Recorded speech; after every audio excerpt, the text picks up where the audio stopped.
আমি কিভাবে বলবো এটা, আমি অনেক শকড যে এত ফোন কলের থেকে হচ্ছে যে SMS, যে আপনি ভাবেন আপনি মরে গেছেন, ধরেন আপনারা কেউ বললো যে আপনার এক আত্মীয় মারা গেছে, তো আপনি সেই আত্মীয়কেই ফোন করে জিজ্ঞেস করছেন আপনি কি বেঁচে আছেন, আপনি কিভাবে, আপনি মারা গেছেন, কখন মারা গেছেন। তো এরকম একটা ব্যাপার। তো কোনো একটা পোস্টে বা সামহাউ এটা রিউমার, যে কোনো ওয়েতেই সেটা হচ্ছে যে আমার ঝুলন্ত মরদেহ, আমার মরদেহ ঝুলন্ত অবস্থায় পাওয়া গেছে। তো আমার কথা হচ্ছে, তো কতটা শকিং আমার জন্য। দেখেন, মৃত্যু তো আসলে কেউ মানে কোনো মানুষের হাতে নেই, এটা তো আপনি জানেন না যে কখন আপনি চলে যাবেন। আর এই মুহূর্তে আমি চলে যেতে পারি কথা বলতে বলতে আপনাদের সাথে।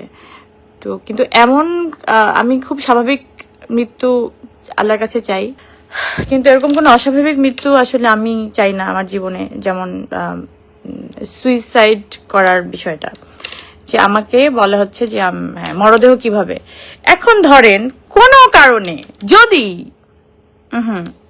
কোনো কারণে সত্যি সত্যি যদি আমার মরদেহটা, আজ থেকে 4 বছর আগে আমি এই কথাটাই বলছিলাম যে আমাকে যদি কোনোভাবে কেউ খুন করা হয়, ভাববেন যে মানে আমি যদি মরে যাই, ভাববেন যে এটা স্বাভাবিক মৃত্যু না, আমাকে কেউ মেরে ফেলেছে।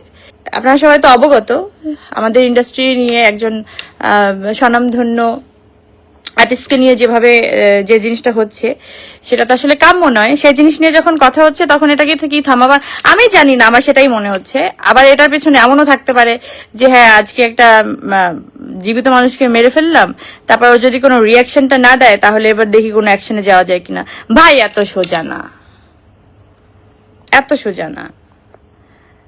আমি আগেও বলছি, ওই 4 বছর আগে গলাবাজি এরকম গলা ফাটায় যে আমি সুইসাইড করার মতো মেয়ে না, আর আমার জীবনে এখন সুইসাইড করার মতো কোনো ইস্যুই নাই। আমার জীবন ভাই বিন্দাস, আমার 2টা বাচ্চা নিয়ে আমি এই আমার নিজের লাইফ, নিজের কাজ, নিজের জীবন, আমি খুবই খুবই খুশি সুখী একটা মানুষ এই মুহূর্তে, আলহামদুলিল্লাহ। মানে আমি আমার ফ্যামিলি নিয়ে অনেক খুশি। এই খুশির মধ্যে আপনারা কেউ আপনাদের জীবনযাপন ঢুকিয়ে দেবেন না। মানে কোনো কিছু হলে ভাই আর অন্য কিছু খুঁজে পান না, মানে পরিমনির কেন এত কি সমস্যা জীবনে? একটা নিউজের হেডিং এর জন্য খালি পরিমনির নিয়ে টানানি কেন? আপনাদের কি সমস্যা? ওই 2টা জিনিস ক্লিয়ার করার কথা। আমি বেঁচে আছি হ্যাপিলি, সুস্থভাবে, আমার কোনো অসুখ হয়নি, আমি সারাদিন শুটিং করেছি। আর দ্বিতীয়ত, আমার জ্বর হলেও মানুষ জানে, আমি জানাই যে আমার খুব অসুখ, আমার খুব মন খারাপ, আমার খুব শরীর খারাপ, আমার সব মানুষ জানে, ঠিক আছে? একটা মৃতদেহ ঝুলন্ত ভাবে আপনি মানে পাবেন, এত সোজা না। হ্যাঁ, এইসব প্ল্যান যদি মাথায় কারো থেকে থাকে, আল্লাহর রাস্তায় একটু হজ করে আসেন, যে নিজের মনটাকে পরিষ্কার করে আসেন।